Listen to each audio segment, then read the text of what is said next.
క్రీస్తునందు ప్రియ దైవజనమా, చదవబడిన లేఖన భాగములు యోహాను సువార్త 21వ అధ్యాయము మొదటి 14 వచనాలు, యెషయా గ్రంథం 49వ అధ్యాయము 10 నుండి 15 వచనాలలో మనము ఈ దినము ధ్యానించబోతున్నాం. ఈ ధ్యాన భాగముల నుండి ప్రభువు మనకు నేర్పిస్తున్న సత్యము, దేవుని యొక్క సమకూర్పు. దేవుని మీద నీవు నమ్మిక ఉంచినప్పుడు దేవుడు నీకు ఏ రీతిగా సమకూరుస్తాడనే సత్యాన్ని ఈ దినము దేవుని వాక్యం ద్వారా నేర్చుకోబోతున్నాం. దేవునికి మహిమ కలుగునుగాక. హల్లెలూయా. ప్రియమైన దైవజనమా, గత వారం శిష్యులకు యేసుక్రీస్తు ప్రభువారు అనుగ్రహించిన పునరుద్ధాన ప్రత్యక్షతలు, రెండవ పునరుద్ధాన ప్రత్యక్షత. మొదటిసారి ఈస్టర్ దినమున పునరుద్ధాన పండుగ సమయముననే జరిగినటువంటిది మనము గమనించాం. రెండవ ప్రత్యక్షత తోమా గారు ఉన్నప్పుడు, పర్టికులర్గా తోమా గారితో కూడా కలిసి దేవుడు శిష్యులందరికీ ఒకేసారి పునరుద్ధాన ప్రత్యక్షత అనుగ్రహించారు. మూడవ ప్రత్యక్షత మనం ఈ దినము ధ్యానం చేస్తూ ఉన్నాం. యోహాను సువార్త 21వ అధ్యాయము 14వ వచనములో ఈ విషయం ఉంది. చూడండి ఒకసారి. యోహాను సువార్త 21:14. యేసు మృతులలో నుండి లేచిన తర్వాత శిష్యులకు ప్రత్యక్షమైన ఇది మూడవసారి. సో థర్డ్ రెవల్యూషన్, దేవుడు మూడవసారి ఇచ్చినటువంటి అద్భుతమైన ప్రత్యక్షత ఈరోజు వాక్యం ద్వారా మనం నేర్చుకోబోతున్నాం. ప్రియమైన వర్లరా, ప్రభువు ఈ ప్రత్యక్షత ఇచ్చిన నేపథ్యాన్ని ఒక్కసారి మనం జ్ఞాపకం చేసుకుంటే, వారు ఎక్కడ ఉన్నప్పుడు ఈ ప్రత్యక్షతను శిష్యులకు ప్రభు ఇచ్చారు అని అంటే వాక్యం క్లియర్గా తెలియజేస్తుంది.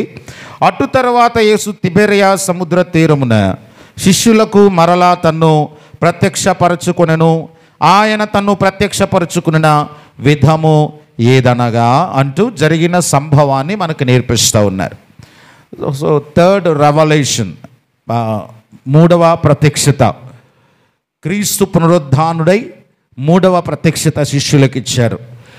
ఈ మూడవ ప్రత్యక్షత జరగక మునుపు రెండవ ప్రత్యక్షతకి మధ్యలో వారి ఆత్మీయ జీవితము, వారి పరిస్థితులు ఎలా ఉన్నాయి అనే దానిని ఒకసారి మనం ఆలోచించుకుంటే, వారు అసలు ఇక్కడ ఎందుకు ఉండవలసి వచ్చింది, వారు ఉన్న ప్రాంతం ఏమిటి అని అంటే, వాళ్ళు గలిలయ ప్రాంతములో ఉన్నారు. గలిలయ ప్రాంతములో ఉన్నారు. వాస్తవానికి శిష్యులు యేసుక్రీస్తు ప్రభువు వారికి ఉన్నటువంటి ఆ పరిచర్య అనుభవములో మనము సిలువ దగ్గరకు ఒకసారి వెళితే, ప్రభువు సిలువ వేయబడింది ఎక్కడ? యెరూషలేము పట్టణం కదండి. యెరూషలేము పట్టణంలో గొల్గొతా కొండ మీద సిలువ వేయబడ్డారు, సమాధి చేయబడింది యెరూషలేము ప్రాంతములో. ఆయన పునరుద్ధాన ప్రత్యక్షత శిష్యులకు అనుగ్రహించింది కూడా యెరూషలేములో ఉన్నప్పుడే. ఎందుకనంటే ఆదివారము, క్రీస్తు పునరుద్ధానుడైన ఆ ఆదివారము సాయంత్రం శిష్యులందరికీ 2 పర్యాయములు దేవుడు ఆ గదిలో, యెరూషలేము పట్టణములో గదిలో ఉన్నప్పుడు ప్రభు అన్నమాట, మీకు సమాధానము కలుగునుగాక, మీకు సమాధానము కలుగునుగాక, కలవరపడకుడి అని చాలా స్పష్టంగా చెప్పారు. రెండవసారి తోమా గారు ఉన్నప్పుడు జరిగిన పునరుద్ధాన ప్రత్యక్షతను ఒకసారి జ్ఞాపకం చేసుకుంటే, అప్పటికే వారు ఎక్కడ ఉన్నారు అని వాక్యము తెలియజేస్తుందని అంటే, మొదటి ప్రత్యక్షతకేమో యెరూషలేము ప్రాంతంలో ఉన్నారు. రెండవ ప్రత్యక్షతకి శిష్యులు ఎక్కడికి వెళ్ళారని అంటే గలిలయకు వెళ్ళిపోయారు. ఎందుకు గలిలయకు వెళ్ళారు? గలిలయ ఎక్కడ ఉంటుంది, తర్వాత యెరూషలేం ఎక్కడ ఉంటుంది అని అంటే, ప్రాచీన క్రీస్తు ప్రభువు వారి కాలము నాటి ఇశ్రాయేలు దేశాన్ని 3 భాగాలుగా విభజిస్తారు. ఒకటి యూదా ప్రజలు ఉండేటటువంటి యెరూషలేము ప్రాంతం, ఆ పైన బాగా పైన ఉత్తర భాగములో గలిలయ ప్రాంతం ఉంటుంది. వీరు కూడా ఇశ్రాయేలు గోత్రికులే. ఇశ్రాయేలు 12 గోత్రాలలో 10 గోత్రాలకు చెందినవారు. ఈ గలిలయ ప్రాంతము యెరూషలేము ప్రాంతము లేదా యూదా ప్రాంతము కాకుండా ఇంకొక భాగం ఉంది. ఆ భాగమును ఏమని పిలుస్తారంటే ప్రభువు కాలానికి సమరయ ప్రాంతం అని పిలుస్తారు.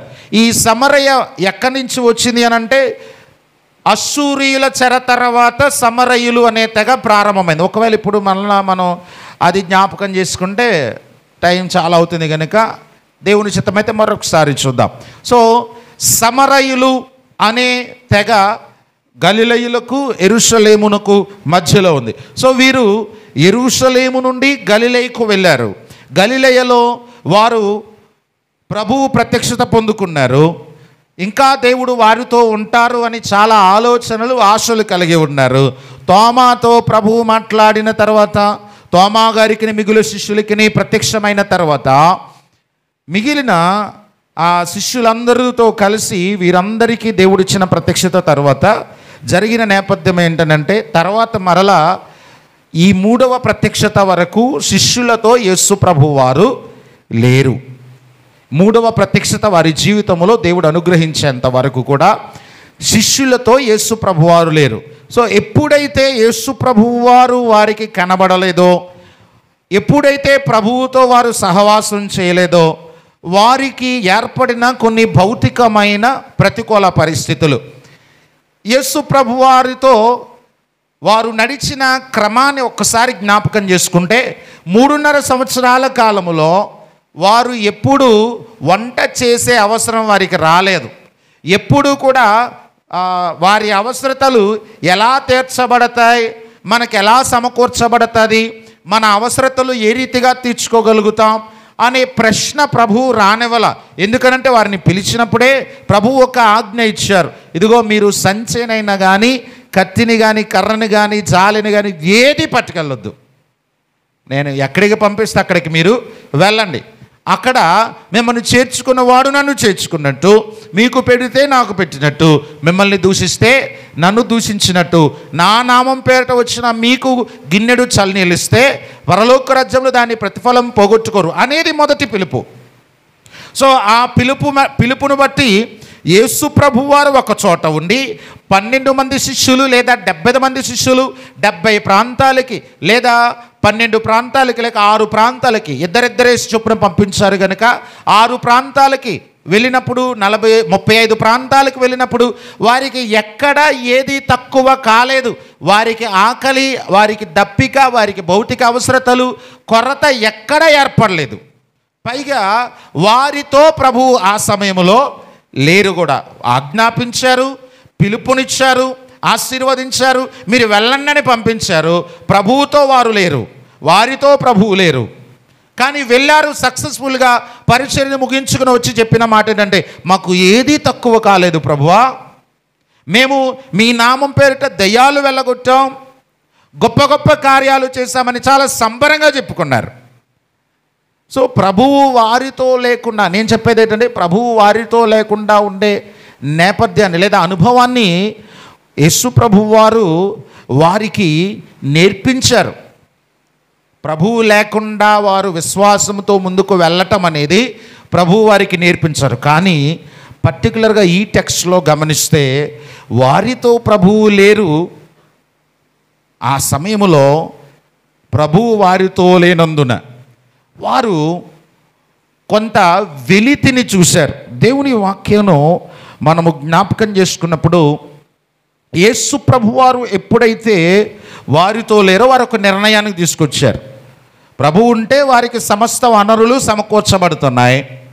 ఇప్పుడు ప్రభువు పునరుద్ధానుడయ్యారు, ప్రత్యక్షత అనుగ్రహించారు, ఆయన వెళ్ళిపోయారు. ఆయన ఎక్కడికి వెళ్ళారనేది ఇప్పుడు వీరికి రహస్యంగా ఉంది. ఇప్పుడు శిష్యులందరూ కూడా ఏం చేస్తున్నారనంటే కొన్ని భౌతికమైన కొరతలు, అవసరతలు ఏర్పడుతున్నాయి. ఆకలని, దప్పిగని, ఒంటరితనమని, నిస్సహాయతని, గతములో ప్రభు ఉన్నప్పుడు చేర్చుకున్న రీతిగా కాకుండా చేర్చుకునే అనుభవాలు తక్కువ అవుతున్నాయి. అందరూ తిరస్కరించేవారే కనబడుతున్నారు, చేర్చుకున్నవారు ఎవరు కూడా.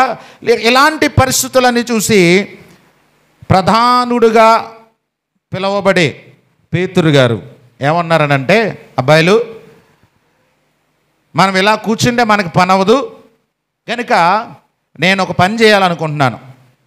మనము పోషించబడడానికి అవసరమైన మనకి ఒక విద్యను దేవుడిచ్చాడు. సో మనం ఏం చేద్దామనంటే చేపలు పడదామని నేను అనుకుంటున్నా. అదే వెంటనే మిగిలిన శిష్యులు అందరూ కూడా గలిలయులేమో అక్కడ చెప్పబడిన పేరులన్నీ. సో అందరూ కూడా పేతురు గారిని వెంబడించారు. ఇక్కడ జాగ్రత్తగా గమనిస్తే వారు ప్రభువుకి ప్రార్థన చేయలేదు. ప్రభువా మీరు ఎప్పుడు వస్తారు, లేదా మీ ప్రత్యక్షత ఏంటి అని దేవుని వైపు చూడలేదు. విశ్వాసముతో దేవుని వెతకలేదు.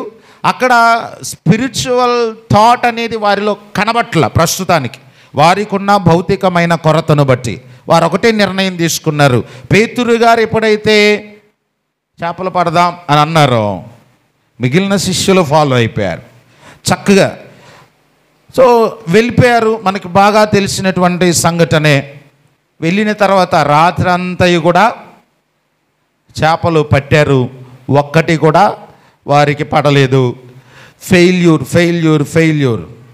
సో ఈ సమయంలో క్రీస్తు పునరుద్ధాన ప్రత్యక్షతలో దేవుడు నిన్ను సమకూర్చే సమకూర్పులో మొదటిగా నువ్వు గమనించాల్సిన విషయం ఏంటనంటే ఫెయిల్యూర్ అపార్ట్ ఫ్రమ్ క్రైస్ట్. అంటే ఓటమి, నీ జీవితంలో ఏర్పడిన ఓటమి నిన్ను క్రీస్తుకి దూరం చేసే ప్రమాదం ఉంటుంది. కనుక శిష్యులు ప్రస్తుతం అదే స్థాయిలో ఉన్నారు.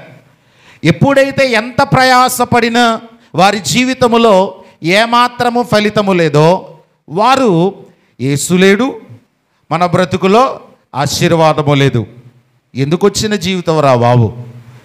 ఎంత ప్రయత్నం చేసినా, ఎన్ని ఎగ్జామ్స్ అటెంప్ట్ చేసినా, ఎన్ని ఇంటర్వ్యూస్కి వెళ్ళినా, ఎలాంటి పరిస్థితి ఉన్నా, ఎన్ని ప్లాన్ చేసినా, లేదంటే లోన్ పెట్టుకోవడానికి ఎన్ని బ్యాంక్స్ తిరిగినా, ఏ పరిస్థితి, ఎన్ని ప్రయత్నాలైనా అబ్బే ఏది సక్సెస్ కావట్లేదు. ఏమిటో నా జీవితం అని చాలాసార్లు నిరాశతో నిస్పృహతో కృంగిపోతూ ఉంటాం.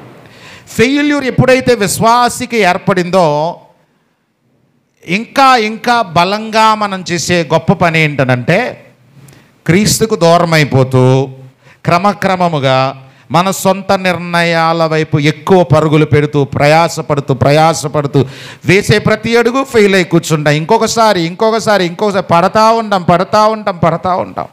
శిష్యులు అలాగే చేశారు. ఇక్కడ కాదు అక్కడ కాదు ఇక్కడని వాళ్ళు అంత శ్రమ పడినా, రాత్రంతా ప్రయాసపడినా వారికి ఒక్క చేప కూడా పడలేదు. సో మనకి బాగా తెలిసిన సంగతిది. నేనంటాను వాక్యాన్ని బట్టి ఇది వీరికి తొలి అనుభవం కదా. ఎలాగ చేపలు పడకపోవడం అనేది తొలి అనుభవం కదండి. లూకాసు వార్త 5వ అధ్యాయంలో ప్రభువుతో పరిచయమైన తొలి కాలం అది. యేసు ప్రభు వారితో పరిచర్య అనుభవములోనికి తొలి అడుగులు వేస్తున్న కాలం. లూకాసు వార్త 5వ అధ్యాయంలో శిష్యత్వములోనికి వారిని ప్రభువు పిలిచిన సందర్భం. వారు వలలు కడిగేసుకుంటున్నారు. రాత్రంతా ప్రయాసపడి వలలు కడిగేసుకుంటుంటే ప్రభువు సీమోను దోణెను పరిచర్యకు వాడుకున్న తర్వాత జనసమూహం వెళ్ళిపోయిన తర్వాత ప్రభువు అన్నారు, నీవు దోణెను లోతునకు నడిపించవలవే, చేపలు పడతంటే పట్టాయి, విస్తారమైన చేపలు పట్టాయి. అప్పుడు ప్రభువు అన్నాడు, మిమ్మల్ని మనుష్యుల పట్టు జాలరులుగా చేస్తానని. అది విశ్వాస ఆరంభం. ప్రభువుతో పరిచర్య తొలి ఆరంభం. ప్రభువుతో విశ్వాసంలోనికి వచ్చిన తొలి ప్రారంభ స్థాయి, మొదటి స్థాయి. అప్పుడు యేసు ప్రభువారన్న మాటను బట్టి పేతురు గారు అక్కడ ఏమన్నారనంటే, మేము రాత్రంతా ప్రయాసపడ్డాము, ఒకటే పడలేదు, కానీ ఇప్పుడైతే నీ మాట చొప్పున వల వేస్తున్నాం. అంటే అక్కడ చాలా విశ్వాసం ఉంది. ఫెయిల్యూర్లో ఉన్న, నిరాశ నిస్పృహలో ఉన్న వారికి అప్పటి వరకు నీతి సూర్యుడైన ప్రభువు, నిజరక్షకుడైన ప్రభువు వారి జీవితంలో వారు ఇంకనూ పరిచయం కాలేదేమో. మొదటిసారిగా ప్రభువు వైపు చూసినప్పుడు వారికి ఒక విశ్వాసము, వారికి ఒక ధైర్యము, ఈయన ద్వారా నా జీవితంలో ఏదో మేలు దొరుకుతుందని ప్రభువు పట్ల అపారమైన నమ్మకం ఏర్పడింది. కనుక ఏమీ భయపడకుండా చక్కగా వల వేసేశారు. అక్కడ విశ్వాస ఆరంభమైన విశ్వాసం చాలా బలంగా ఉంది. ఇక్కడికి వచ్చేసరికి అప్పటికే యేసు ప్రభు వారితో 3.5 సంవత్సరాల ప్రయాణం చేశారు. 3.5 సంవత్సరాల ప్రయాణం చేసిన తర్వాత వారు అసలు జరిగిన నేపథ్యాన్ని బట్టి ఆలోచిస్తే వారు అంత నిరాశకు, నిస్పృహకి, కృంగుబాటుకు వెళ్ళవలసిన వారు కారు. పైగా ఫెయిల్యూర్ సిచ్యువేషన్లో వారు ఒడ్డున నిలిచిన యేసయ్యను కూడా గుర్తుపట్టలేకపోతున్నారు.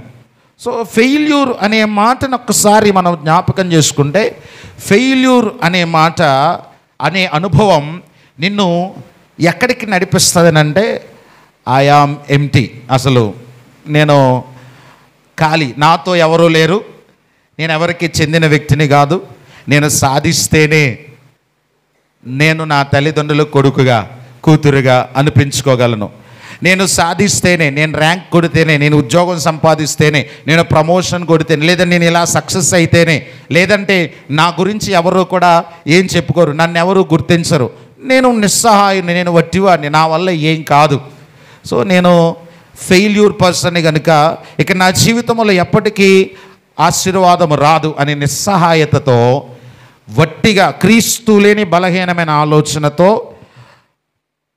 అవిశ్వాసపు స్థితితో, సొంత నిర్ణయాలు ఒకదానికొకటి, అంటే అమ్మా నాన్నకి ప్రార్థనా సహాయం కోరి చేసే ఆలోచనలు కొన్ని అయితే ఏదో రీతిగా ప్రయత్నాలు చేసేసి ఎలాగోలా సక్సెస్ అయిపోయి అమ్మకి, నాన్నకి, లేదా భార్యకి, భర్తకి, బిడ్డలకి సంతోషమైన వ్యక్తిగా ఉందామని ప్రయత్నాలు చేసి, అంటే ఫెయిల్యూర్ ఏం చేస్తుందనంటే ఏదో రీతిగా సక్సెస్ అవ్వాలి అనే సొంత ఆలోచనలతో పరుగులు పెట్టిస్తూ ఉంటే ఎన్ని అడుగులు వేసినా మరలా ఎక్కడికి వస్తామనంటే మరలా ఫెయిల్యూర్ దగ్గరికి వస్తాం. సొంత నిర్ణయాలు చివరికి ఓటమి కూరుకుపోయి పూర్తిగా మరలా ఏమనిపిస్తుంది, నేను గెలవకపోతే నాకు ఇంకా ఎవరు ఉండరు, నన్నెవరు కూడా గుర్తించరు. శిష్యులు అలాగే ఉన్నారు. సమాజంలో అందరిలో నవ్వుతూ ఉంటాం. సక్సెస్ లేని పరిస్థితుల మధ్య ఎలా ఉంటామంటే నవ్వే వారి మధ్య చక్కగా నవ్వేస్తాం, కానీ ఒంటరిగా ఉన్నప్పుడు గుండెలు అవిసేలా ఏడుతాం. కబుక్కుని ఎవరైనా తలుపు తడతారేమో, సో వెంటనే కొన్నిసార్లు ఏడుపు లోపల కళ్ళ నుండి నీళ్లు రాకుండా ఉంటుంది, కళ్ళంతా నీళ్ళతో నింపబడి ఉంటుంది. సో నేను చెప్పే ఒక మాట ఏంటనంటే, యేసుప్రభు వారు వారి ఫెయిల్యూర్ స్టేజ్లో ఒడ్డుకు వచ్చి నిలిచారు. నిలవబడిన ప్రభువుని వారు గుర్తుపట్టలేకపోతున్నారు. కొందరు వేదాంతులు చెప్పే మాట ఏంటనంటే, యేసుప్రభు వారిని ఇక్కడ ఈ సందర్భమే కాదు, పునరుత్థానుడైన యేసయ్యను తొలిసారి చూసినటువంటి మగ్దలేని మరియ కూడా ఆయన తోటమాలి అని అనుకుంది. శిష్యులు కూడా మొదటిసారి యేసు ప్రభు వారిని చూసినప్పుడు మొదటి ప్రత్యక్షతలో ఇవిగో నా గాయాలను చూసి మీరు నేనే అని నమ్మండి అని ప్రభువు తనను తాను వారికి కనపరుచుకునేంత వరకు వారు ప్రభువునందు విశ్వాసం ఉంచలేదు, గుర్తుపట్టలేదు. ఎందుకు అనంటే గుండె భారముతో కళ్ళ నుండి నీరు కారుతూ ఉన్నప్పుడట కళ్ళకి భూతద్దంలాగా కళ్ళ నిండా నీరు ఏర్పడితే ఎదుట నిలబడిన వ్యక్తి ఎవరో ఆ ఛాయ, ఆ రూపు స్పష్టంగా మనిషికి కనబడదు. సో ఎంత కళ్ళు ఇలాగా మూసి తెరిచిన హృదయములో ఉన్న భారాన్ని బట్టి కళ్ళు తెరిచేసరికి మరలా కళ్ళ నిండా నీరు వస్తూ ఉండే, ఉప్పొంగిపోతూ ఉంటుంది. అలాంటి ఫెయిల్యూర్స్ మధ్య ఉన్నావేమో, ఒకసారి ప్రభువు నీతో ఈ మాట చెబుతున్నాడు. ఏంటనంటే శిష్యులకి ఈ ఓటమి అనేది గతములో కూడా ఉంది. ఆ తొలి సక్సెస్ అయ్యారు. ఈ అద్భుతమైన పునరుద్ధానం తర్వాత మరణము గెలిచిన యేసయ్యను వీరు చూసిన తర్వాత మరణాన్నే గెలిచిన దేవునికి నాలో ఉన్న ఈ నిస్సహాయత, నాలో ఉన్న ఈ ఓటమి తీసివేయడం పెద్ద లెక్కేమీ కాదు అనే ఆలోచన రాకుండా పేతురు ఒక డైరెక్షన్ ఇస్తే పేతురు తర్వాత యోహాను, యోహాను తర్వాత అంద్రెయ, ఒకప్పుడు ఒకరి డైరెక్షనే, ఇప్పుడు ఎన్నో డైరెక్షన్లు, అన్ని డైరెక్షన్స్ ఫెయిల్ అయి కూర్చొని అందరి కళ్ళలో నుండి నీళ్ళే వస్తున్నాయి. సో జాగ్రత్తగా గమనిస్తే కొన్ని అనుభవాలలో ఇప్పుడు నీవు ఎదుర్కొంటున్న కష్టం, ఇప్పుడు నీవు ఎదుర్కొన్న అనుభవం గతములో ఉండి కూడా ఉండొచ్చు. గతములో దాన్ని సునాయాసంగా జయించిన అనుభవం ఉంటుంది. కానీ అదే పరిస్థితిని మరలా దేవుడు నీకు అనుమతించినప్పుడు ఆ పరిస్థితిని, అవును ప్రభువు అప్పుడు గొప్ప కార్యము నా పట్ల చేశాడు, నిశ్చయంగా ఈ సమస్యని కూడా సులభంగా నేను అధిగమించగలను అనే విశ్వాసం లేకుండా పోవడానికి గల కారణం ఏంటనంటే ఫెయిల్యూర్ దగ్గరే నీ విశ్వాసం ఆగిపోవడం. కానీ నువ్వు గమనించాలి, నువ్వు చూస్తున్న ప్రభువు, నీతో మాట్లాడుతున్న ప్రభువు, నీవు విశ్వసిస్తున్న ప్రభువు, మన విశ్వాసానికి కర్త అయిన ప్రభువు అసాధ్యమైన మరణాన్ని జయించి సాధ్యపరిచి మరణమును మృంగివేసిన మహా దేవుడు. దేవునికి స్తోత్రం. కనుక మరణము గెలిచిన, తిరిగి లేచిన, పునరుద్ధానుడైన ప్రభు ఈరోజు నీకు చెబుతున్నాడు, అస్తమాను జరిగిపోయిన సందర్భాన్ని, ఇప్పుడు ఉన్న అనుభవాన్ని కాదు చూడాల్సింది. సైనికులు, రాజముద్ర, సంకెళ్ళు, బండరాయి ఏది కూడా ప్రభువుని బంధించి ఉంచలేదు. మరణము ఆయనను బంధించి ఉంచుట అసాధ్యము ఎంత సత్యమో, నీ ఓటమిలో, నీ నిస్సహాయతలో నీవు అలాగే ఉండిపోతావు అనేది కూడా అంతే అబద్ధం. అది సత్యం. మరణం ఆయన్ని బంధించి ఉంచదు. అలాగే నీవు అలాగే ఉండిపోతాను అనుకుంటున్నావు చూడు, ఇది అసత్యం. అపవాది నీకు అనిపిస్తూ ఉంది. అపవాది నీతో నీ బలహీనమైన తత్వములో మాట్లాడుతూ చెబుతున్న మాట ఏంటనంటే నువ్వు ఇక ఇంతే, అన్నీ అక్కడికి వచ్చి ఆగిపోతాయి. నీ స్థాయి కంటే దిగువ స్థాయి ఆలోచనలకు వచ్చేస్తూ ఉంటావు. అప్పుడు ఏదో ఒకదానికి వెళ్ళిపోదాంలే, చివరికి ఆ దిగువ స్థాయిలో కాంప్రమైజ్ అయినా సరే అది కూడా చేతుల దగ్గరకు వచ్చి మళ్ళీ దూరం అయిపోతూ ఉంటే ఇక ఏం చేయను, గట్టిగా అరవాలనిపిస్తుంది. అసలు ఏం చేయాలి అని ఎంత అరిచినా ఏమీ జవాబు రాని పరిస్థితుల్లో ఉండే ప్రభు అంటున్నాడు, భయపడకు. ప్రభు చెబుతున్న మాట ఏంటో తెలుసా? ఇలాంటి అనుభవం బైబిల్లో కూడా ఉంది. ఇశ్రాయేలీలు 40 ఏండ్ల ప్రయాణంలో దాహం వేసింది, మాకు నీళ్లు కావాలి అని అడిగారు. నీళ్లు కావాలని అడిగినప్పుడు హోరేబులో బండగా యేసయ్య నిలబడ్డారు. 2 పర్యాయములు కొట్టారు కదా, కొడితే నేను నీళ్ళనిస్తానన్నాడు. అదే సిచ్యువేషన్ మరలా అదే ఇశ్రాయేలీలకు వచ్చింది. ఈసారి నీళ్ళు కోసం అడగటంలా రాళ్ళిచ్చి కొట్టి చంపేద్దామంటున్నారు. ముందేమో మోషే దగ్గరకు వచ్చి మమ్మల్ని చంపేస్తావా అని అడిగారు. రెండోసారి మరలా నీటి కొరత ఏర్పడినప్పుడు ఇప్పుడేమంటున్నారంటే నువ్వు మాకు నీళ్ళు ఇవ్వా, రండ్రా మోషేని చంపేద్దాం అనే ఆలోచనకు వచ్చేసారు. అంటే మొదటి అనుభవం కంటే రెండవ సమస్య ఒకటే, కానీ అనుభవం పెరిగేసరికి ఆత్మీయ జ్ఞానం మరుగైపోయి భౌతికమైన ఆలోచనలతో సమస్య పరిష్కరించిన దేవుని కృపను మరిచిపోతూ ఉంటాం. ఇశ్రాయేలులు అలాగే కోపముతో ప్రవర్తించినప్పుడు మోషే దేవుని దగ్గర చాలా గంభీరంగా ప్రార్థన చేస్తే మోషేతో దేవుడు అన్నాడు, వెళ్ళవయ్యా, కొట్టకో, మాట్లాడు అని అన్నాడు. మోషే గారు కూడా ఏం చేశారు అక్కడ? అబ్బే మాట్లాడలా. ఎందుకనంటే అక్కడ కూడా ఆయనకి ఉక్రోషం పెరిగిపోయింది. ద్రోహులారా అని అన్నాడు ఇశ్రాయేలును. రెండవదిగా కొట్టాడు. సో జాగ్రత్తగా గమనిస్తే సమస్య ఒక్కటే, సేమ్ రిపీట్ అయ్యింది. దేవుడు ఒక్కడే, కానీ అనుభవము లోతైన ఆత్మీయ జీవితానికి నడిపించాల్సింది పోయి మానవ దృక్పథములో సమస్యను చూస్తే ఇంకా కూరుకుపోతాము తప్ప దానిని జయించలేం. ప్రభువు చెబుతున్నాడు, ఫెయిల్యూర్ అపార్ట్ ఫ్రమ్ క్రైస్ట్. మొట్టమొదటిగా నీ ఓటమి నిన్ను దేవునికి దూరం చేసే ప్రమాదానికి గురి చేస్తుంది. అది రానివ్వద్దు. ఎందుకనంటే పునరుత్థానుడైన యేసయ్య అక్కడ శిష్యులు గలిలయ సముద్రములో చేపలు పట్టి అలసిపోయి ఇక ఏమీ లేదని రోదనతో ఓటమితో నిస్సహాయతతో ఏడుస్తున్నప్పుడు దరిన నిలిచి సూర్యోదయమగుచుండగా, జాగ్రత్తగా గమనిస్తే వారి జీవితంలో ఉన్న చీకటంతటినీ పారద్రోలి వారికి వెలుగుచ్చు ప్రభువు యేసే అని స్పష్టంగా తెలియచేయడానికి ప్రభు ఎప్పుడు వచ్చాడయ్యానంటే సూర్యోదయమగుచుండగా వచ్చి దరిని నిలిచి వారితో ప్రభువు మాట్లాడుతున్నాడు. పిల్లలారా, భోజనానికి ఏమన్నా ఉందా? ఇది మరీ విడ్డూరం. ఆయనకి తెలియదా వారి దగ్గర ఏమీ లేదని? వారి దగ్గర ఒక్క చేప కూడా లేదు అని? పైగా చాలా రోజులుగా అనుకుందాం, మామూలుగా వారు అసలు చేపలు పడడానికి వచ్చిన కారణం ఏంటి? వారికి భౌతికమైన అవసరతలు ఏర్పడ్డాయి, కొరత ఏర్పడింది, ఆకలితో ఉన్నారు. రాత్రంతా ప్రయాసపడడమే కాకుండా దానికి ముందు నుంచి కూడా వారు ఆ ఆకలితో అదే సిచ్యువేషన్లో ఉన్నారు. పైగా ఇప్పుడు వచ్చి భోజనం ఏమన్నా ఉందంటే ఎలా ఉంటుంది పరిస్థితి? ఆ పరిస్థితుల్లో మాట్లాడినవాడు ప్రభు అని కానీ, వచ్చినవారు ప్రభు అని కానీ కనీసము స్పృహ లేదు.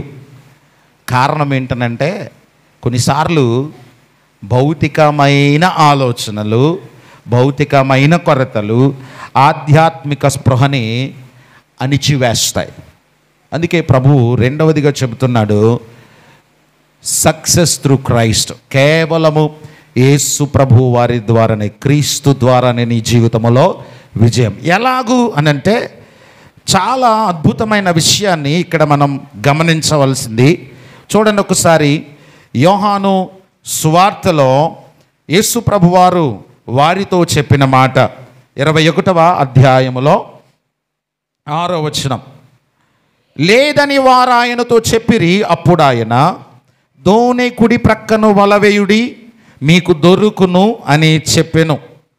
దోణి కుడి ప్రక్కను వలవేయుడి మీకు దొరుకును అని చెప్పెను. క్రీస్తునందు ప్రియమైన వారలారా, క్రీస్తు ద్వారానే విజయము వారి జీవితంలో ఇవ్వడానికి ప్రభువు ఒడ్డున వచ్చి నిలిచాడు. యెషయా గ్రంథం 49వ అధ్యాయం 13వ వచనములో ఉన్నట్లు, యెషయా గ్రంథం 49వ అధ్యాయం 13వ వచనములో ఉన్నట్లు, శ్రమ నొందిన తన జనుల యందు జాలిపడి యెహోవా తన జనులను ఓదార్చి ఉన్నాడు. ఆకాశమా ఉత్సాహధ్వని చేయము, భూమి సంతోషించుము, పర్వతములారా ఆనందధ్వని చేయుడు. ప్రభువు చెబుతున్నాడు ఏమని? నీవు శ్రమలో ఉంటే, నువ్వు ఫెయిల్యూర్లో ఉంటే, నువ్వు ఏడుస్తూ ఉంటే, ప్రతి రాత్రి నీ తలగడ తడిసిపోతూ ఉంటే, కొన్నిసార్లు నీ భార్యకు తెలియకుండా, నీ భర్తకు తెలియకుండా వాష్రూమ్లోకి వెళ్ళి నీ పరిస్థితిని బట్టి ఏడుస్తూ ఉంటే, ఇవన్నీ ఎవరికి తెలుసు అంటే యేసయ్యకి తెలుసు. ఆయన చూస్తున్నాడు, ఆయనకి అన్నీ బాగా ఎరుక. పిల్లలు ఎక్కడ చూస్తారని ఒకవేళ ఎవరు లేని నిర్మానుష్య ప్రదేశానికి వెళ్ళి ఏడుస్తున్నావా, అది తెలుసు ఆయనకి. ఆయన అన్నాడు, శ్రమలో ఉన్న నిన్ను చూసి ఓదార్చే దేవుడు. అందుకే శిష్యుల ప్రతికూలమైన ఆ అనుభవాన్ని దేవుడు మార్చడానికి ఒడ్డున వచ్చి నిలిచాడు. ఇక్కడ ఒక్క విషయాన్ని మనం జ్ఞాపకం చేసుకుంటే, మొదటగా ఫెయిల్యూర్లో ఉన్నప్పుడు సో మెనీ డైరెక్షన్స్, ఒక తర్వాత ఒకటి, పేతురు తర్వాత యోహాను, యోహాను తర్వాత యాకోబు అన్నట్టుగా చాలా డైరెక్షన్స్ వచ్చేస్తూ ఉన్నాయి. అందరి ఆలోచనలు కూడా ఫెయిల్ అయిపోతున్నాయి. సో అన్నీ ఫెయిల్ అయిపోతున్నప్పుడు మంచి ఆలోచన కూడా మనకి వినబుద్ధి కాదు. ఎవరు సలహా ఇచ్చినా అన్ని సలహాలు నా జీవితంలో ఫెయిల్యూర్ వైపే నడిపిస్తున్నాయి కనుక నేను ఇక సక్సెస్ అవ్వను, ఎవరి మాట వినకూడదు అని ఫిక్స్ అయిపోయే పరిస్థితులు వస్తాయి. సో జాగ్రత్తగా గమనిస్తే, మీరు వీలైతే ఇంటికి వెళ్ళిన తర్వాత మరలా చదవండి లూకాసు వార్త 5వ అధ్యాయంలో సంఘటన.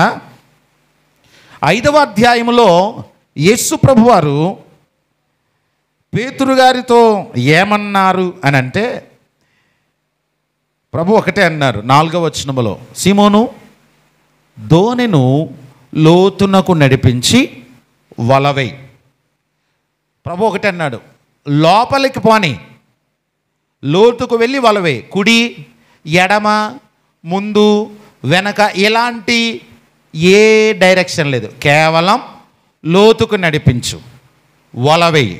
అది ఎప్పుడు అనంటే విశ్వాస ఆరంభములో ప్రభువు ఏం చెప్పినా అద్భుతంగా, ప్రభువు ఏం చేసినా లేదా ఏ సలహా ఇచ్చినా వినసొంపుగా, చాలా దృఢ నిశ్చయముతో బలంగా దేవుని కొరకు నిలబడతాం. కొంత అనుభవం వచ్చిన తర్వాత ఆయన అదే దేవుడన్న సంగతి మరిచిపోయి కొంచెం మన అనుభవాలను ఏర్పాటు చేసుకొని మన సొంత నిర్ణయాలతో ముందుకు వెళతాం. ఇప్పుడు నేను ఇందాక ఒక మాట చెప్పాను, ఆల్రెడీ డైరెక్షన్స్ అన్నీ ఫెయిల్ అయి కూర్చున్నాయి. ఇప్పుడు యేసు ప్రభు మరలా అలాగే మీరు కొంచెం లోతుకెళ్ళి వలయండి అయ్యా అని అన్నారనుకోండి, జవాబు ఎలా వస్తుంది? ఆల్రెడీ తిరిగేసాం. మేము తిరగని ప్రాంతం, సముద్రమంతా జల్లెడి పట్టేశాం. నువ్వెవరివయ్యా అక్కడుండి కబుర్లు చెప్తున్నావు? ఏదైనా పోనీ ఒకవైపు అని అంటే పోనీ అందరం వెళ్ళిపోతాం, నీ సలహా పాటిస్తాం. అలా కాకుండా లోతు కంటే ఎంత లోతుకి వెళ్ళాలి, మాకు తెలియని లోతుందా, ఇలాంటి ఆలోచనలు వస్తాయి. ఎందుకనంటే ఆల్రెడీ వాళ్ళు చాలా స్ట్రెస్లో ఉన్నారు, ఫెయిల్యూర్ అనే స్ట్రెస్లో. సో దేవుడు చెప్తున్న మాట ఏంటంటే, నీకు సక్సెస్ ఇవ్వడానికి, నిన్ను ఆశీర్వదించడానికి నువ్వెంతవరకు చాలా డైరెక్షన్స్లో వెళ్ళిపోయావు కదా. ఇప్పుడు ప్రభు ఒకే మాట చెప్తున్నాడు, ఆయన నీకు డైరెక్ట్ చేయాలని ఆశిస్తూ ఉన్నాడు, ఆయన నీకు సలహా ఇవ్వాలని ఆశిస్తున్నాడు, ఆయన నిన్ను నడిపించాలని ఆశిస్తున్నాడు. చూడండి వాక్యంలో 25వ కీర్తన 12వ వచనం, 25వ కీర్తన 12వ వచనం త్వరగా. యెహోవా యందు భయభక్తులు గలవాడెవడో వారు కోరుకొనవలసిన మార్గమును ఆయన వానికి.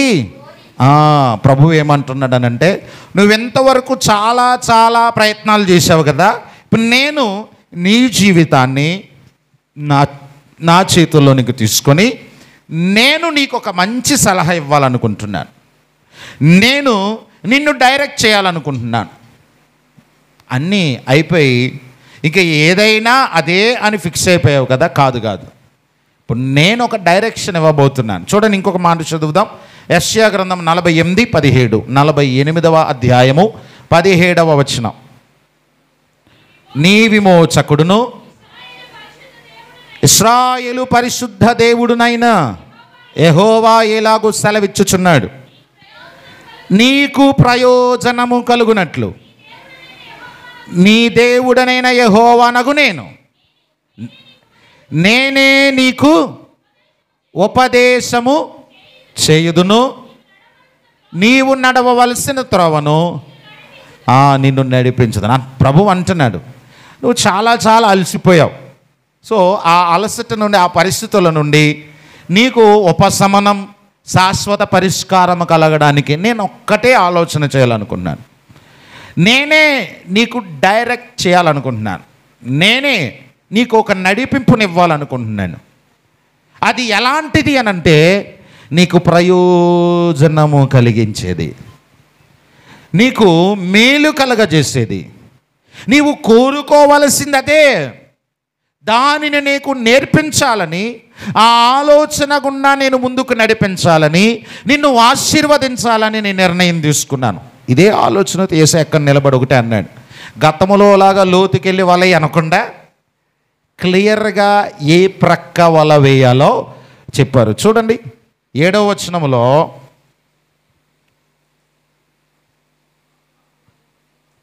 దేవుని వాక్యంలో గమనిస్తే 6వ వచనములో మీరు చూడండి, అప్పుడు ఆయన దోణె కుడి ప్రక్కన వలవేయుడి. ఎంత క్లియర్గానో, మీ దోణె ఏదైతే ఉందో మీ దోణెకు కుడి ప్రక్కన, చాలా పర్ఫెక్ట్ డైరెక్షన్ ఇది.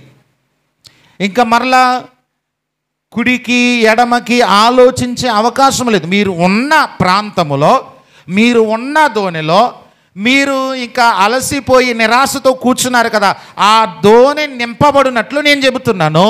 ఆ దోణి కుడి ప్రక్కన మాత్రమే వలవేను. ఎంత పర్ఫెక్ట్ డైరెక్షన్. అక్కడైతేనో లోతుకు నడిపించు. నువ్వు కొంచెం లోపుకెళ్ళి ఎడమ వేసినా, కుడి ప్రక్క వేసినా, వెనక ప్రక్క వేసినా, ముందు ప్రక్క వేసినా ప్రభువు ఆజ్ఞ ప్రకారం నువ్వు అక్కడ చక్కగా విశ్వాసం ఉంచావు. అక్కడ వేరే డైరెక్షన్స్ ఏమీ లేవు. అక్కడ పేతురు గారు క్లియర్గా అన్నారు, నీ మాట చొప్పున వల వేతుము అని. ఇక్కడ ఏ మాట కూడా వినే స్థాయిలో శిష్యులు లేరు. అందుకే వినడానికి వినసంపైన రీతిలో ఒక పర్ఫెక్ట్ డైరెక్షన్ ప్రభువు ఇస్తూ ఉన్నాడు.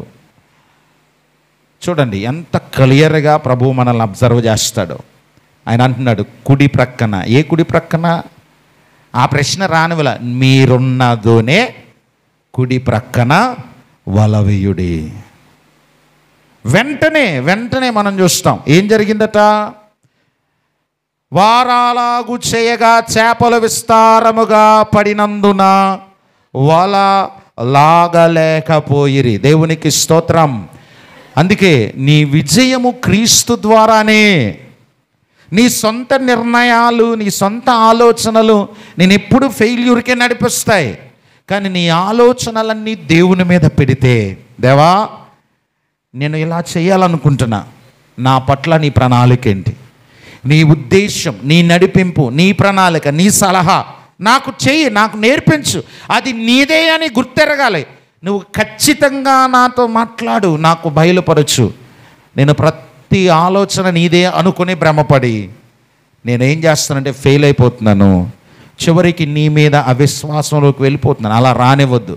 ఈసారి నాకు ప్రయోజనకరమైనది, నాకు మేలు కలిగించదు. ఎందుకనంటే ఈ సలహా ఇస్తున్న వారెవరు అని ప్రభువు మనల్కి ఏం పరిచయం చేసుకుంటున్నాడయ్యా అనంటే 48:17 నీ విమోచకుడును ఇశ్రాయేలు పరిశుద్ధ దేవుడును. అంటే ఇశ్రాయేలు పరిశుద్ధ దేవుడు అనంటే ఆయనలో లోపము లేదు, ఎంచడానికి ఏ తప్పిదం ఆయనలో లేదు, అంత పర్ఫెక్ట్. రెండవది ఆయన విమోచకుడు. ఎలాంటి విమోచకుడు అనంటే ఇక ఎప్పటికీ ఐగుప్తు దేశముల నుండి వారు బయటికి రాలేరు అన్నంతగా 430 సంవత్సరాల బంధకములలో నుండి అద్భుతమైన రీతిలో వారిని విమోచించినవాడు. వారికి డైరెక్టర్ ఎవరు? వారిని డైరెక్ట్ చేసింది ఎవరు? ఏ మార్గము గుండా వెళ్ళాలో సలహా ఇచ్చింది ఎవరు? ఆ దారిలో ఎర్ర సముద్రం ఎదురవుతుందని ఆయనకి తెలుసు కదా, అయినా కానీ ఆ మార్గము గుండా ఎందుకు అనుమతింప చేశాడు అని అంటే ఎర్ర సముద్రాన్ని 2 పాయలు చేసేవాడు. ఆయన నీతో ఉన్నప్పుడు ఎర్ర సముద్రమైనా, యోర్దాను నదైనా, ఎరికో కోట గోడైనా, ఏ ప్రాంతమైనా, ఏ ప్రజ అయినా, ఏ శక్తి అయినా దానిని ఆయన అణిచివేయగలవాడు. దేవునికి స్తోత్రం. సో ప్రభువు చెప్తున్నాడు, ఫెయిల్యూర్ నీ జీవితమును దేవునికి దూరం చేయకమునిపే మరలా క్రీస్తు వైపు చూడు. దేవా నీ డైరెక్షన్ నాకు కావాలి, నువ్వు చక్కని ఆలోచన నాకు ఇవ్వు, ప్రయోజనకరమైన నీ ఆలోచన ఏదో నేను గుర్తెరగగలిగే కృపనివ్వని అడిగితే ప్రభువు ఇస్తాడు. అప్పుడు గొప్ప విజయాన్ని చూస్తాం. అంతేకాదు అద్భుతమైన ఇంకొక విషయం ఏంటో తెలుసా? దేవుడు నిన్ను విజయములోనికి నడిపించడమే కాదు, మూడవది the provision of Christ or God. దేవుని క్రీస్తు ప్రభువు వారి యొక్క సమకూర్పు ఏంటో, ఆయన సిద్ధపరిచిన ఈవులేంటో నువ్వు చూడగలుగుతావు. పునరుద్ధాన ప్రత్యక్షతలో శిష్యులు అప్పటికే ఆకలితో ఉన్నారు కదా, అప్పటికే అలసిపోయి ఉన్నారు. ఆ ముందు కూడా అలసిపోయి ఆకలితో నిస్సహాయతతో ఉన్నారు.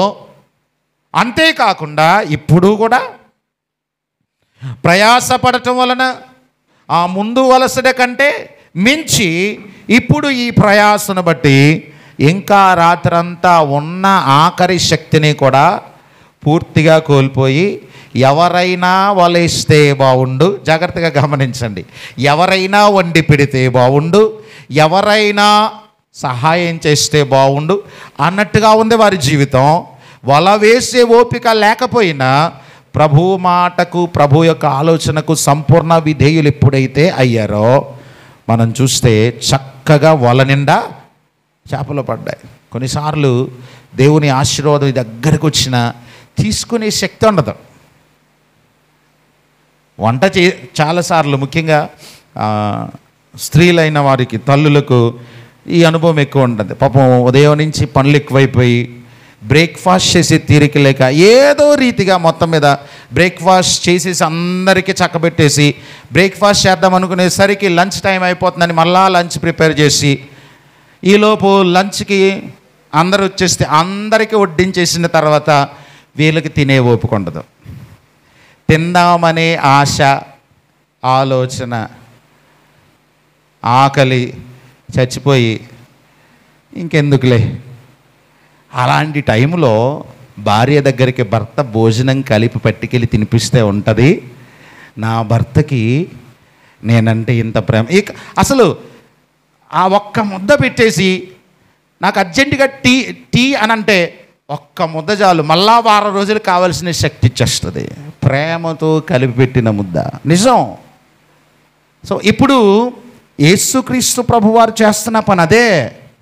అలసిపోయి చాలాసార్లు భార్యని అర్థం చేసుకోరు పాపం. ఇంటిలో వారు ఎంత కష్టపడతారో, అది ఎంత భయంకరమైన శ్రమ అనేది అర్థం కాదు. ప్రేమతో ఒక ముద్ద తినిపిస్తే భర్తే అవసరం లేదు. కొన్నిసార్లు కూతురు వచ్చి అమ్మ శ్రమను అర్థం చేసుకుంటే, కొడుకు వచ్చి అమ్మ శ్రమను, అమ్మ ఏమీ లేదు మేము తినేసాం, ఇదిగో పాలు కాస్త ఇచ్చాను తాగమ్మా అని ఇస్తే ఎంత హాయిగా ఉంటుందంటే, నా కొడుకు తాగడం కాదు, ఆ మాటకే వారికి లేని ఎనర్జీ 100 times కాదు 1000 times బూస్ట్ అయిపోతుంది. సో ప్రభువు మూడవదిగా చేసిన పనదే. అలసిపోయి వల లాగేశారు, మొత్తం మీద ఒడ్డుకు వచ్చేశారు. చెప్పడానికి చాలా విషయాలున్నా నేను కేవలం ఈ విషయం మీదే ఫోకస్ చేస్తున్నాను అంతే. సో వల లాగేశారు, 153 చేపలు పడ్డాయి. వల లాగేసి తీసుకొచ్చారు. ఇప్పుడు చేపలున్నా వాళ్ళకి తినే ఓపిక లేదు, వండుకునే ఓపిక. దేవుడు ఎంత ప్రేమ గలవాడో తెలుసా? వారు ఒడ్డుకు వచ్చేసరికి ఈయన ఒడ్డునున్నారు, శిష్యులు సముద్రములో ఉన్నారు. వీరు ఒడ్డుకు వచ్చేసరికి ప్రభువు నిప్పులు పెట్టడం, కట్టెలు పేర్చడం, చక్కగా దాని మీద వేడి వేడి రొట్టెను సిద్ధపరుస్తూ వీళ్ళతో మాట్లాడుతూనే ఉన్నాడు, వీళ్ళతో సలహాలు ఇస్తూనే ఉన్నాడు. వీరి కన్నీటిని అర్థం చేసుకున్నారు, వీరి ప్రతి పరిస్థితిని అర్థం చేసుకున్నారు. ఒకవేళ నేనంటాను, ఆయన మాట వినే ఓపిక లేకపోతే ప్రేమతో దగ్గరికి వెళ్ళి బతిమాలేస్తారు. అంత ప్రేమ చేసేకి మామూలుడు కాదు ఆయన. సో చక్కగా అక్కడ మాట్లాడుతూ ఒడ్డు చేరేసరికి నా పిల్లలకు భోజనం అవసరం. నిప్పును, కట్టెలును, రొట్టె, చేపలు ఫ్రెష్గా కాల్చబడుతున్న ఆ సీన్ చూశారు పేతురు, యోహాను అలసిపోయిన ఈ కన్నులకి. ఆ సీన్ చూడగానే యేసయ్య, ఆ ప్రక్కన వంట, ఆయన వడ్డించడం అనేది ప్రక్కన పెడితే ఆ సీన్ చూడగానే ప్రాణం లేచి వచ్చింది, తెప్పరిల్లింది. ఒక మాట చదువుదాం. ఫిలిప్పీ పత్రిక 4వ అధ్యాయం 19వ వచనం. 4వ అధ్యాయం 19వ వచనం. కాగా దేవుడు తన ఐశ్వర్యము చొప్పున క్రీస్తు యేసునందున్న మహిమలో మీ ప్రతి అవసరతయు తీర్చును. దేవునికి మహిమ కలుగునుగాక. శిష్యులు చేపలు పడిపోయినాయని సంబరపడాల, అక్కడేమో వల లాగలేకపోయారు, వలలో చేపలు పడిన దానికే సంతోషించారు.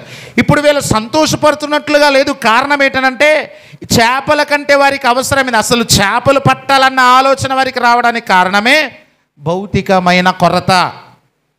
ఇప్పుడు ఆ చేపల కంటే మించిన సంతోషం ఏది ఇస్తుందనంటే ఒక గుప్పెడు భోజనం.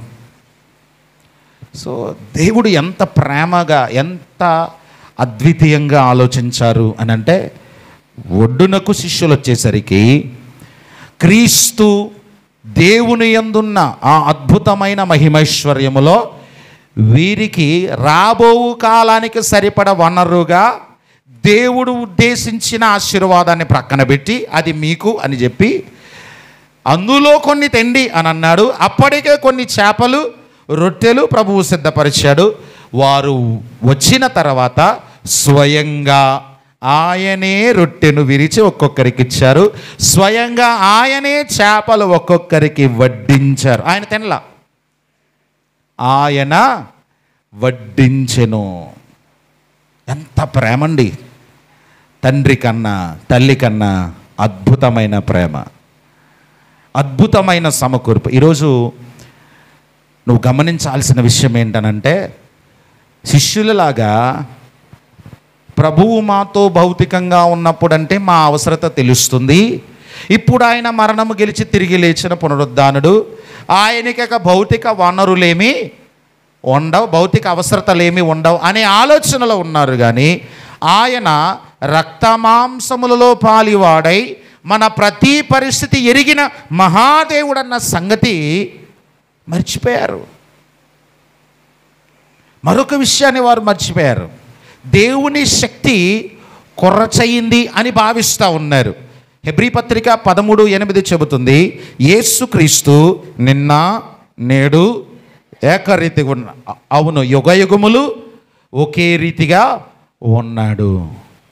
ఆయన పునరుత్థానానికి ముందైనా పునరుత్థానము తర్వాత అయినా, ఆయన జన్మించక మునుపు దేవునితో సమానముగా ఉండే ఆ సందర్భమైన, సృష్టికి ఆది సంభూతుడిగా ఉన్నప్పుడైనా, అబ్రాహాముకు మోరియా పర్వతం మీదైనా, యబ్బోకు రేవు దగ్గర యాకోబుకైనా, కర్మేలు పర్వతం మీద ఏలియాకైనా, కెరీతువాగు దగ్గర ఏలియాకైనా, సారేపతు దగ్గర ఏలియాకైనా, ఎక్కడైనా పాత నిబంధనలోనైనా, సశరీరుడుగా ఉన్నప్పుడైనా, పునరుద్ధానము తర్వాత అయినా ఆయన ఒకే రీతిగా ఉన్నాడు. ఆయన నిన్ను బాగా అర్థం చేసుకోగలిగిన ఏకైక దేవుడు. సో జరిగిపోతున్న ప్రతికూల పరిస్థితులను బట్టి కృంగిపోకు, ధైర్యం తెచ్చుకో. ఎందుకనంటే నీ కన్నీటితో నింపబడిన నీ జీవితాన్ని ఆశీర్వాదకరంగా ఆనందమయం చేయడానికి ఆయన నీ దగ్గరే నిలబడ్డాడు. నిలబడిన వాడు మరణము గెలిచిన దేవుడు, పునరుత్థానుడు.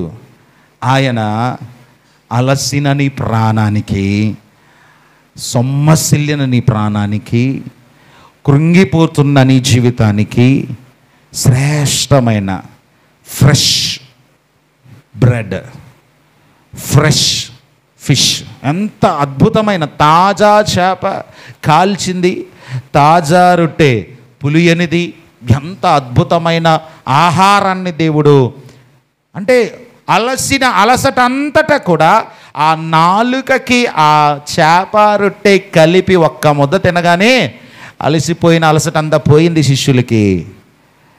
తర్వాత ఇంకెప్పుడు కూడా వారు బలహీనంగా ఆలోచించలేదు. కనుక దేవుని వాక్యాన్ని బట్టి మనం గమనించాల్సిన విషయం, ప్రభువు నీ నిస్సహాయతలో, నీ ఒంటరితనములో నిన్ను నిర్దాక్షిణ్యంగా వదిలిపెట్టేసేవాడు కాడు. ఆయన నిన్ను చూస్తున్నాడు. శిష్యులందరూ ఏడుస్తూ ఉన్నారు. మనకు బాగా తెలిసిన ఒక పాట ఒకసారి పాడదాం, ఆ తర్వాత వాక్యాన్ని ముగించుకుందాం. నడిపించున్నాను.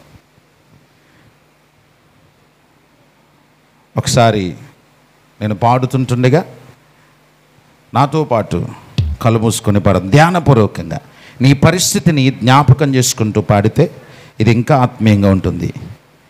రాత్రంతయు శ్రమ పడినా రాలేదు ప్రభు జయము, రహదారుల వెదకినను రాదాయేను ప్రతిఫలము, రక్షించు నీ సిలువా రమణీయ లోతులలో రతనాలను వెదకుటలో రాజిల్లె నా పడవా. శిష్యులందరూ ఏడుస్తూ ఉన్నారు ఇలాగే, ప్రభు మార్గము విడచితిని ప్రార్థించుట మానితిని, ప్రభు వాక్యము వదలితిని, పరమార్థము మరచితిని. ప్రపంచ నటనలలో ప్రావీణ్యమును పొంది ఫలహీనుడనై ఇప్పుడు పాటింతు నీ మాట. శిష్యులందరూ ధోని కుడి ప్రక్కన వలవేయుడి అని చెప్పిన మాటకి వెంటనే విధేయులయ్యారు. అద్భుతాలను చూశారు. ఆ అద్భుతం వారికి తృప్తినివ్వలేదు, కానీ ప్రభువు తన ఐశ్వర్యములో ఆయన చేతులతో వడ్డించిన ఆహారం వారికి ఆనందాన్ని ఇచ్చింది.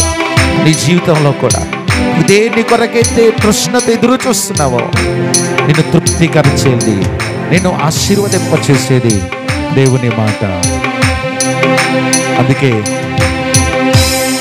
కీర్తనాకారుడు 43వ కీర్తనలు అంటున్నాడు, కృంగి కృషించి ఓటమి పాలైపోయి ఒకే మాట అంటున్నాడు, ఇక ఎవ్వరు నాకు లేరు నా ప్రాణమా, నాకు విజయాన్ని ఇచ్చేవారు ఎవరు లేరు, నా పరిస్థితిని అర్థం చేసుకుని ఎవరు లేరు నా ప్రాణమా. నా ప్రాణమా నువ్వేళ కృంగి ఉన్నావు, నాలో నీవేళ తొందరపడుచున్నావు. కంగారు పడవద్దు. నేను బాగా అర్థము చేసుకుని దేవుని యందు నిరీక్షణ ఉంచు.